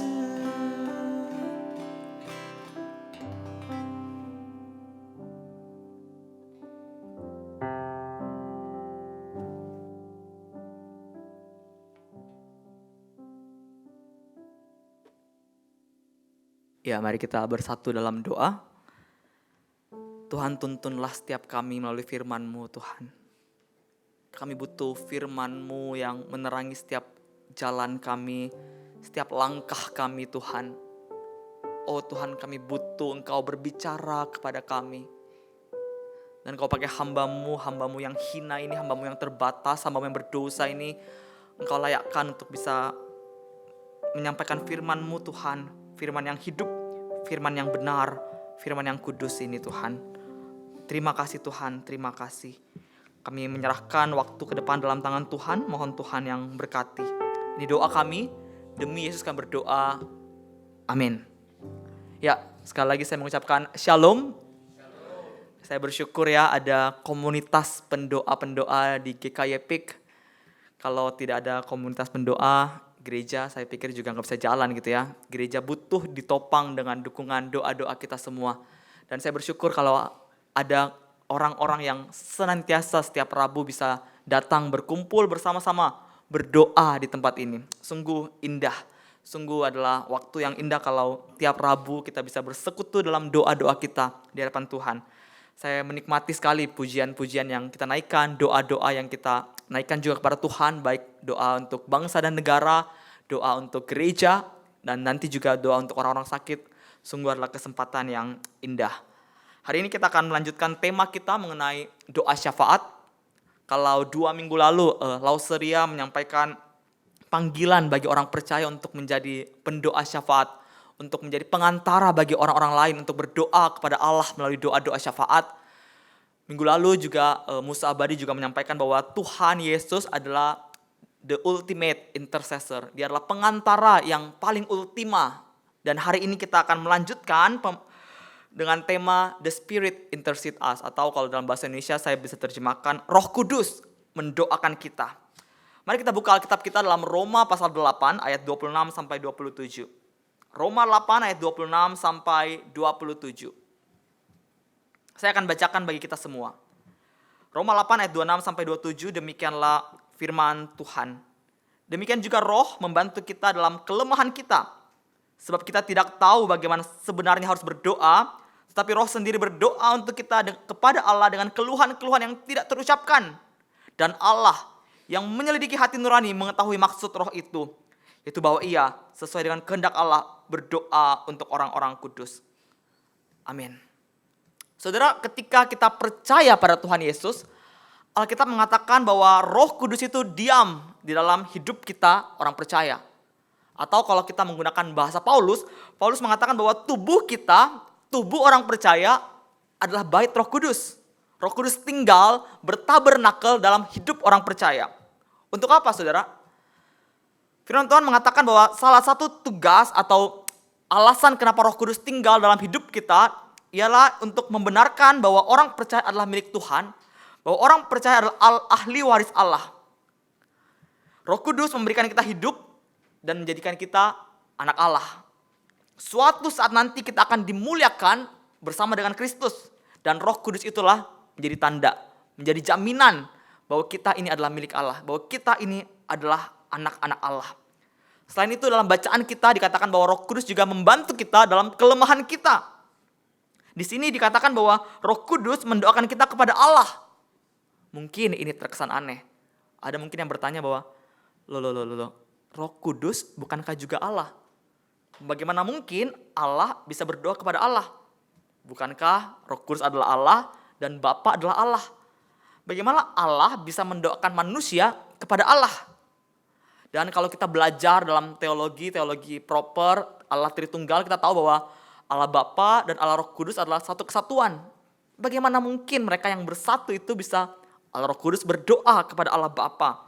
Bagaimana mungkin Roh Kudus bersyafaat kepada Allah untuk kita?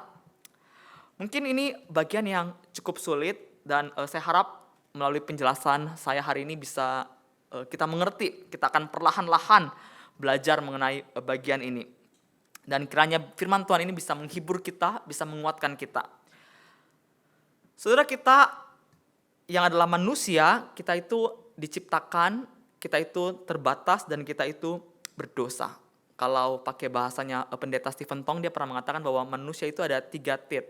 Tit pertama itu limited, polluted, and created. Kita itu terbatas, kita itu tercemar, kita itu ciptaan. Sekali lagi saya katakan ya, kita itu ada limited, polluted, dan created. Dan sebagai manusia yang terbatas, sebagai manusia yang tercemar, sebagai manusia yang ciptaan, kita itu tidak tahu bagaimana kita harus berdoa.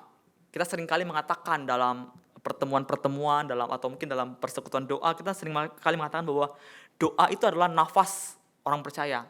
Amin. Kita seringkali mengatakan bahwa doa itu adalah komunikasi atau instrumen kita bisa berelasi, bersekutu dengan Allah. Betul, tapi kalau kita mau jujur, saudara, kita itu sebenarnya seringkali kita nggak tahu bagaimana cara kita berdoa. Dalam doa-doa kita seringkali hanya minta, kita seringkali hanya mau Tuhan mendengar apa yang sesuai dengan kehendak kita. Kita mau supaya Tuhan ikut kehendak kita, bukan kita ikut kehendak Tuhan.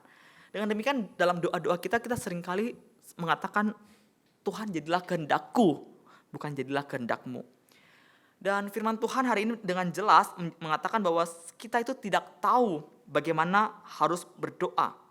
Namun bersyukur, ada Roh Kudus, ada Allah Roh Kudus yang diberikan menjadi penolong bagi kita untuk berdoa.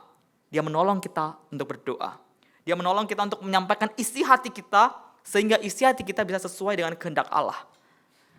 Teman-teman, saudara, dalam kemanusiaan kita nggak bisa memahami kehendak Allah. Kehendak Allah itu begitu sempurna, kita nggak mungkin bisa. Dengan kata lain, kita juga nggak bisa untuk berdoa sesuai dengan kehendak Allah. Kelemahan kita di mana kita tidak tahu bagaimana sebenarnya kita harus berdoa adalah kelemahan yang tidak mungkin kita hindari sebagai manusia. Kita manusia terbatas, tidak mungkin bisa memahami kehendak Allah. Allah itu Allah yang tidak terbatas. Kita manusia yang berdosa, yang tercemar, kita nggak mungkin bisa paham kehendak Allah yang kudus. Dia Allah yang kudus. Kita berdosa, kita nggak mungkin paham.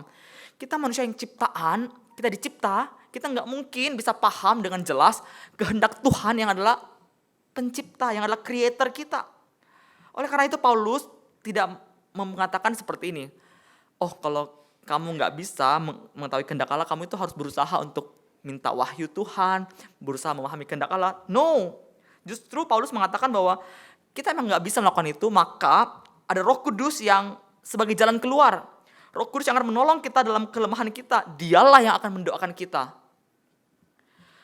Saudara, kalau kita melihat kisah-kisah dalam Alkitab gitu ya, ketika kita buka Alkitab kita nemu banyak tokoh-tokoh iman, pahlawan-pahlawan iman, spiritual giant yang juga seringkali juga mereka salah memahami kehendak Allah. Saya kasih contoh 2 ya.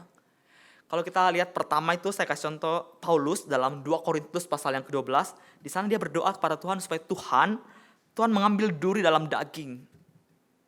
Namun justru Tuhan tidak menjawab doanya. Justru Tuhan mengatakan bahwa itu bukan kehendakku untuk mencabut duri dalam daging.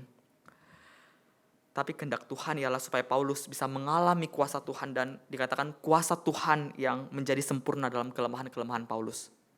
Paulus gagal salah tangkap dia apa maksud Tuhan. Atau kalau kita melihat doa dari seorang abdi Allah yang begitu terkenal yang bernama Musa dalam Ulangan pasal 3. Ketika dalam pasal 3 dia berdoa ketika untuk masuk ke tanah Kanaan, tanah perjanjian, dia mau supaya dia bisa masuk dalam tanah perjanjian. Namun kehendak Tuhan juga beda. Kehendak Tuhan tidak mengizinkan dia untuk masuk ke Kanaan. Saudara, begitu sulit kita bisa paham apa kehendak Tuhan. Kita sulit sekali untuk tahu apa yang benar untuk kita doakan. Para tokoh-tokoh besar seperti Paulus, seperti Musa, yang begitu besar itu saja bisa gagal dalam memahami kehendak Tuhan. Tapi meski demikian, hal itu tidak bisa menjadi alasan untuk kita, kalau gitu, kalau Paulus saja salah, kalau Musa saja salah, ya udah saya nggak usah berdoa deh. Bukan seperti itu, saudara-saudara ya. Kita tetap harus berdoa. Paulus juga dalam surat-surat yang lain seringkali menasihati jemaat untuk tekun, untuk giat dalam berdoa. Kita harus berdoa dengan benar, dan karena kita nggak bisa melakukannya, ada Roh Kudus. Roh Kudus hadir membantu kita dalam doa-doa kita. Kalau kita melihat doa ini seringkali dianggap sebagai hal yang sepele, tapi kalau kita membuka Alkitab kita bisa melihat sebenarnya dalam doa syafaat itu bukan hanya Allah Roh Kudus saja yang bekerja, tapi juga Tuhan Yesus bekerja. Saya mau ajak kita membaca dalam Ibrani pasal 7 ayat 25 sampai 26.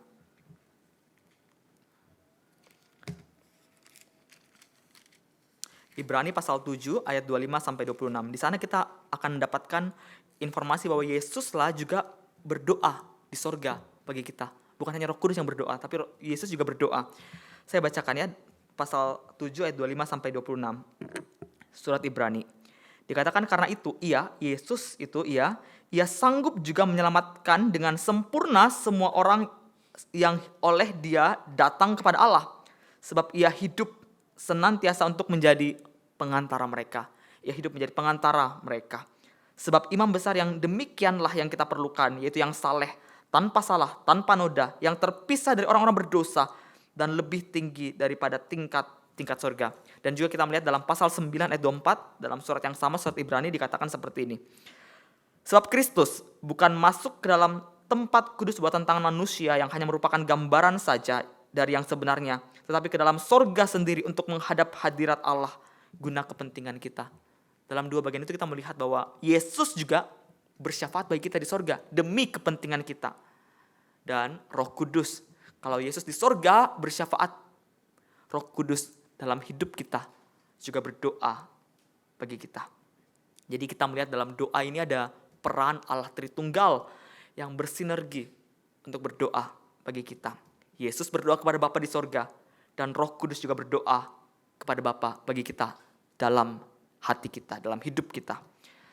Saudara, dalam pasal 8 ayat 26 yang tadi kita baca dalam kitab Roma, di sana dikatakan bahwa Roh Kudus mendoakan kita dengan keluhan-keluhan yang tidak terucapkan.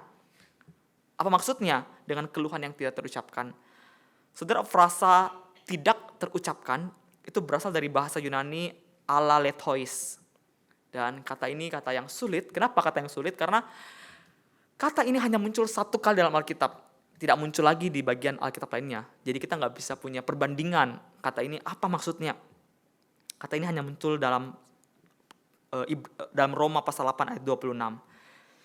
Kata ini sebenarnya bisa merujuk pada arti tak terucapkan atau tak terlukiskan atau tak dapat diungkapkan dalam bahasa manusia, atau juga bisa tak dapat didengar. Beberapa ahli atau beberapa orang itu seringkali menafsirkan ini seperti bahasa roh atau glossolalia. Tapi bagian ini sebenarnya kalau kita belajar ini bukan merujuk pada bahasa roh. Ini bukan merujuk pada karunia roh. Karena kalau kita lihat konteksnya, kitab Roma sedang tidak ngomong tentang karunia roh. Dan kalau kita melihat juga dalam surat Paulus yang lain, karunia roh, bahasa roh itu ditujukan untuk sebagian orang saja. Dan kalau kita lihat Roma 8 itu konteksnya adalah semua orang Kristen. Jadi ini bukan berbicara tentang bahasa roh, bukan berbicara tentang glossolalia. Oleh sebab itu kita bisa memahami kata keluhan-keluhan yang tidak terucapkan di sini merujuk pada keluhan Roh Kudus. Roh Kudus yang mengeluh, Roh Kudus yang bersyafaat, syafaat Roh Kudus. Keluhan Roh Kudus itu tidak sama dengan keluhan kita manusia. Tapi kenapa dipakai kata keluhan di sini? Karena saya melihat di sini ada seperti bahasa figuratif, bahasa pengandaian yang dipakai oleh penulis yaitu Paulus untuk merujuk pada peran Roh Kudus yang mendoakan kita, yang bersyafaat bagi kita. Paulus mengatakan bahwa kegagalan kita atau ketidakmampuan kita untuk mengetahui kehendak Allah, kita tidak tahu kita berdoa dengan benar itu gimana, kita gak perlu khawatir. Ada Allah Roh Kudus. Ada Roh Kudus yang memenuhi kita dan menyatakan kepada Allah permohonan syafaat kita sesuai dengan kehendak Allah secara sempurna. Kita gak usah khawatir. Kita yang gagal ini, kita yang tidak mampu, kita yang tidak tahu cara berdoa ini, kita gak usah khawatir. Ada Allah Roh Kudus. Dia mendoakan kita. Dia ada dalam hati kita, ada dalam hidup kita. Saudara, ketika kita tidak tahu apa yang harus kita doakan, bahkan ketika kita berdoa bukan untuk hal-hal yang terbaik untuk kita tidak perlu putus asa. Ada karya Roh Kudus. Ada pekerjaan Roh Kudus yang bekerja secara sempurna. Ketika saya merenungkan bagian ini, saya kagum. Ini indah sekali. Pribadi ketiga Allah Tritunggal itu rela berdoa, bersyafaat atas nama kita. Dia mewakili kita berdoa kepada Allah Bapa. Dia bersyafaat bagi kita. Dan inilah penghiburan yang begitu luar biasa untuk kita semua. Sambil kita menantikan pengharapan kita, sambil kita menantikan jawaban dari doa-doa kita. Saudara, kegagalan kita untuk memahami kehendak Allah, untuk kita melihat pengharapan ke depan, ada Roh Kudus. Dia yang berdoa dengan powerful, dengan efektif. Dia berdoa untuk kita semua. Ada Allah yang mewakili kita berdoa kepada Allah.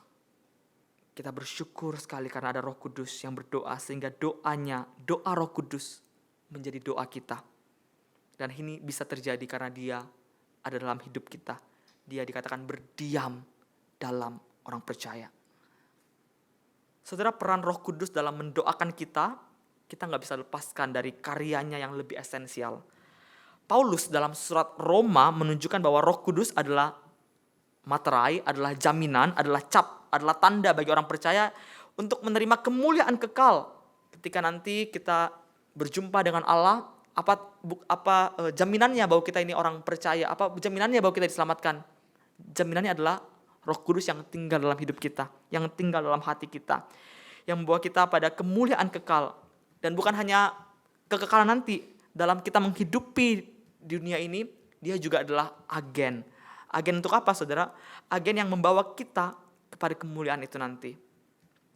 Saudara, sebenarnya kemuliaan itu kita sudah peroleh, tapi belum mencapai klimaksnya, belum mencapai kesempurnaannya. Saat ini kita masih hidup dalam dunia yang penuh dengan penderitaan, penuh dengan kesulitan, penuh dengan kesengsaraan. Kita masih menantikan, kita masih mengharapkan kemuliaan yang ultima itu. Saudara, dalam teologi Paulus, penderitaan yang kita alami dalam dunia ini bukanlah sesuatu yang harus orang Kristen hindari. Namun justru itu adalah anugerah. Penderitaan itu bagi Paulus adalah anugerah. Kenapa saya katakan demikian? Mari kita buka Alkitab kita kembali dalam Roma pasal 5 ayat 3. Roma pasal 5 ayat 3 dikatakan seperti ini. Kita malah bermegah juga dalam kesengsaraan kita. Karena kesengsaraan akan menghasilkan pengharapan yang sejati dalam Roh Kudus. Saudara, dengan kata lain, Paulus mengatakan bahwa kesengsaraan adalah alat untuk menjadikan kita punya pengharapan akan kemuliaan kekal. Kita butuh penderitaan itu untuk menolong kita makin berharap kepada Tuhan. Jadi pengharapan bukan hal yang harus kita hindari. Dunia memandang kesengsaraan sebagai hal yang buruk. Kita nggak boleh dekat-dekat dengan penderitaan, tapi tidak dengan Paulus, tidak dengan kekristenan. Memang sih, tidak ada orang yang suka dengan penderitaan. Siapa yang suka dengan penderitaan? Tapi dalam Kristus, melalui kuasa Roh Kudus, kalau kita diizinkan mengalami penderitaan, kita bisa melihat penderitaan itu, kesengsaraan itu sebagai bentuk, sebagai alat yang Tuhan pakai untuk membentuk kita makin beriman kepada Dia. Dengan demikian, benarlah perkataan yang mengatakan bahwa suffering is a gift. Suffering is a privilege. Bahkan kalau kita melihat dalam Roma pasal 8 ayat 17 dikatakan di sana bahwa suffering adalah legitimasi, adalah tanda bahwa kita ini adalah anak Allah. Maksudnya apa? Saya bacakan bagi kita semua Roma 8 ayat 17. Demikianlah firman Tuhan. Dan jika kita adalah anak, maka kita juga adalah ahli waris. Maksudnya orang-orang yang berhak menerima janji-janji Allah yang akan menerimanya bersama-sama dengan Kristus, yaitu jika kita menderita bersama-sama dengan Dia, supaya kita juga dipermuliakan bersama-sama dengan Dia. Saudara, apa maksudnya? Di dalam Roh Kudus kita ini menjadi anak. Kalau kita anak, kita adalah ahli waris. Apa itu ahli waris? Ahli waris adalah kita yang menerima janji-janji Allah. Janji Allah itu adalah penderitaan bersama Kristus. Jadi maksudnya dengan kata lain di sini Paulus mengatakan bahwa ketika kita percaya kepada Kristus, kita menjadi satu dengan Dia dan kita mendapatkan warisan.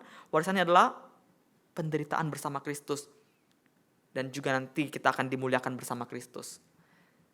Jadi ketika kita mengalami penderitaan dalam Kristus, itu adalah tanda bahwa engkau dan saya adalah anak-anak Allah. Mau menerima jaminan itu? Penderitaanlah. Dalam kehidupan kita yang penuh dengan penderitaan, kita bersyukur karena kita tidak dibiarkan sendiri. Paulus juga mengatakan bahwa ada Roh Kudus yang memampukan kita berharap pada kemuliaan Allah yang kekal nanti itu. Kehadiran Roh Kudus dalam hidup kita menolong kita untuk tetap bersuka cita, tetap berpengharapan di tengah-tengah penderitaan, dan memberikan kita keyakinan bahwa suatu saat nanti, meskipun sekarang saya menderita, suatu saat nanti saya akan menerima kemuliaan kekal yang tidak akan mengecewakan. Kita bersyukur ada Roh Kudus yang hidup dalam hidup kita. Dan dalam kerangka berpikir seperti inilah, orang percaya dikatakan Paulus mengeluh dalam hati sambil menantikan pengharapan pengangkatan sebagai anak, yaitu pembebasan tubuh kita. Kalau kita melihat dalam pasal 8 ini, bukan hanya orang percaya. Paulus mengatakan bahwa semua makhluk, semua ciptaan juga sama-sama mengeluh dan sama-sama merasa sakit bersalin sambil menantikan kemerdekaan, kemuliaan anak-anak Allah. Dengan demikian, kalau kita melihat dalam Roma pasal 8 yang tadi kita baca, saya akan bacakan bagi kita semua dari pasal ayat 22. Roma 8 ayat 22. Kita perhatikan ada kata keluhan muncul 3 kali. Roma 8 ayat 22 sampai 26 saya bacakan bagi kita semua.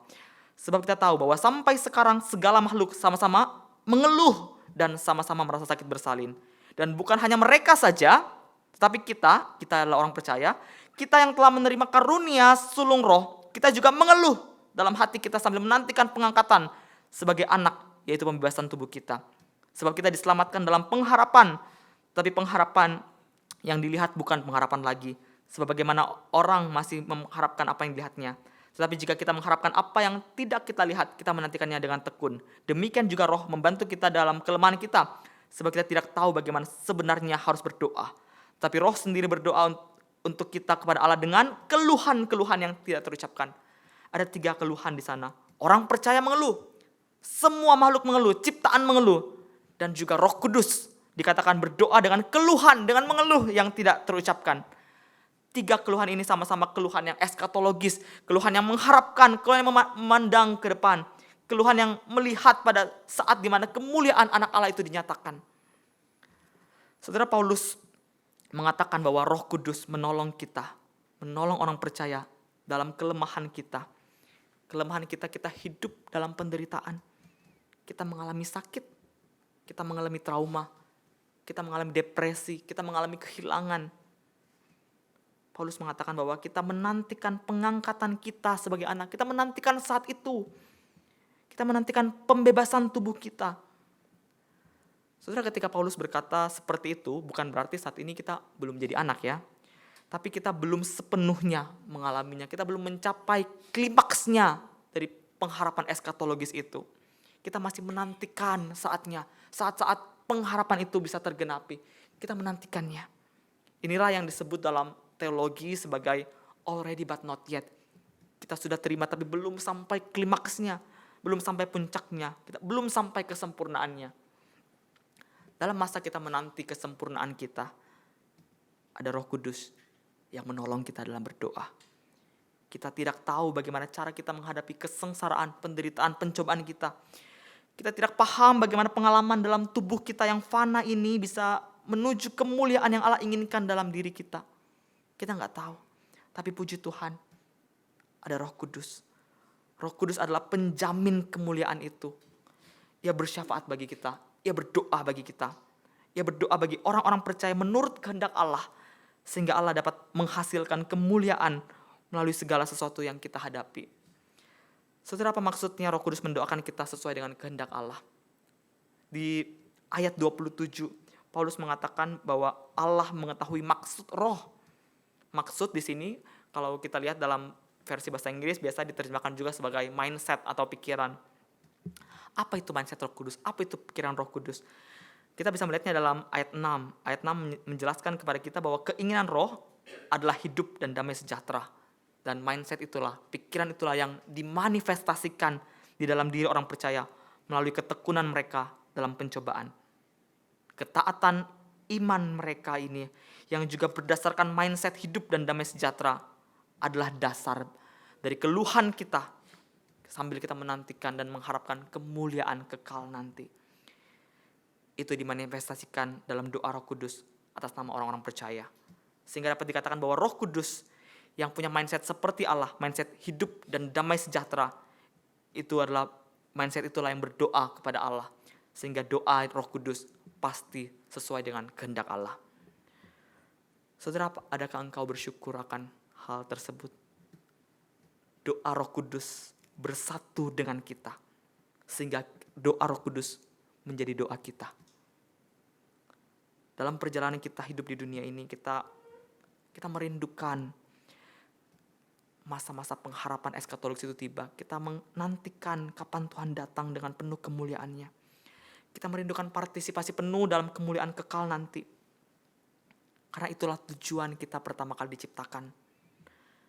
Tapi karena kita ini terbatas, karena kita ini berdosa, kita tidak tahu apa yang Allah lakukan dalam segala situasi kita. Bagaimana situasi kita saat ini bisa punya maksud untuk kekekalan nanti. Kita nggak tahu itu semuanya. Kita bingung, kita khawatir, kita takut, kita kita tidak tahu bagaimana kita harus berdoa. Tapi puji Tuhan, ada Roh Kudus. Ketika engkau mengalami penderitaan, kesengsaraan, pencobaan, engkau bahkan tidak bisa berdoa, engkau takut, engkau khawatir. Ada Allah Roh Kudus. Roh Kudus yang menerjemahkan keluhan kita akan kemuliaan. Kita menantikan kemuliaan itu karena kita hidup dalam dunia penuh penderitaan. Kita menantikan kapan Tuhan datang, kapan kita bebas dari penderitaan ini. Ada Roh Kudus yang menerjemahkan keluhan kita kepada Bapa. Betapa indahnya hal ini. Keluhan kita menjadi keluhan Roh Kudus. Doa kita menjadi doa Roh Kudus yang dinyatakan Roh kepada Bapa dalam doa-doa Roh Kudus. Dia bertindak dalam doa-doa kita. Hingga pada akhirnya kita mendapatkan kemuliaan Allah yang kita nantikan. Saudara, pola pikir Roh Kudus yang ada dalam diri kita, kiranya itulah yang menolong kita berharap akan kehidupan, akan kemuliaan masa depan nanti. Dengan demikian kita bisa tenang, kita bisa aman dalam dunia yang penuh dengan penderitaan ini. Meski kita hidup dalam dunia ini, kita punya jaminan. Kita percaya bahwa apapun yang kita alami mendatangkan kebaikan. Kenapa? Karena Roh Kudus berdoa bagi kita. Firman Tuhan dalam Roma 8 ayat 28 yang sangat terkenal, yang mungkin sebagian kita hafal berkata seperti ini. Kita tahu sekarang bahwa Allah turut bekerja dalam segala sesuatu untuk mendatangkan kebaikan bagi mereka yang mengasihi Dia, yaitu bagi mereka yang terpanggil sesuai dengan rencana Allah. Doa Roh Kudus yang menurut kehendak Allah berarti bahwa Ia bersyafaat bagi kita sesuai dengan karakter, sesuai dengan natur, sesuai dengan tujuan Allah. Dan Dia bukan hanya bersyafaat bagi kita, tapi Dia juga bertindak untuk mewujudkan doa-doanya dalam hidup kita. Segala sesuatu yang kita alami, penderitaan yang kita alami, kesulitan yang kita alami, yang kita menantikan saat-saat kekekalan itu terjadi. Kita percaya bahwa segala sesuatu itu mendatangkan kebaikan. Kita bisa tenang karena itu. Kita bisa tenang karena Dia. Di dalam Dia, segala sesuatu yang buruk, yang kita pikir buruk, itu mendatangkan kebaikan. Tuhan bekerja melalui itu semua menjadikan kita serupa dengan gambar Yesus dan membawa kita ke dalam kemuliaan kekal nanti. Saudara, bagaimana dengan kehidupan doamu sekarang? Apakah engkau sedang berada dalam kondisi di mana engkau sulit untuk berdoa? Apakah itu mungkin karena penderitaanmu? Apakah engkau mungkin baru saja mengalami kehilangan orang-orang yang engkau kasihi? Apakah engkau sedang takut akan masa depanmu? Apakah engkau sedang bingung, bimbang karena engkau sedang dalam tahap di mana engkau harus mengambil keputusan yang begitu besar dan mempengaruhi kehidupanmu? Engkau mungkin datang kepada Tuhan, tapi engkau sulit berkata-kata karena beratnya pergumulanmu. Mungkin pergumulanmu buat engkau ketika datang kepada Tuhan, engkau hanya bisa diam dan meneteskan air mata. Tapi firman Tuhan hari ini mengingatkan kita, mari kita tetap berdoa kepada Tuhan, kita datang kepada Tuhan. Ketika engkau sulit untuk berkata-kata, tidak bisa berkata-kata, jangan khawatir. Ada Allah Roh Kudus yang mendoakan engkau dengan keluhan-keluhan yang tidak terucapkan. Ada Allah Roh Kudus yang mendoakan engkau dengan maksud dan kehendak Allah Bapa. Ada Allah Roh Kudus yang bekerja dalam segala sesuatu untuk mendatangkan kebaikan bagi kita semua. Doa Roh Kudus menjadi doa kita. Keluhan kita menjadi keluhan Roh Kudus. Mari datang kepada Dia. Firman Tuhan berkata bahwa Allah kita itu memahami hati kita. Dia menyelidiki hati nurani kita. Dia tahu pergumulanmu. Mari datang pada Dia. Dan biarlah firman Tuhan hari ini menguatkan kita dan menjadikan kita pendoa-pendoa yang setia. Allah Roh Kudus menolong kita berdoa. Dan Allah Roh Kudus juga mendoakan kita. Amin.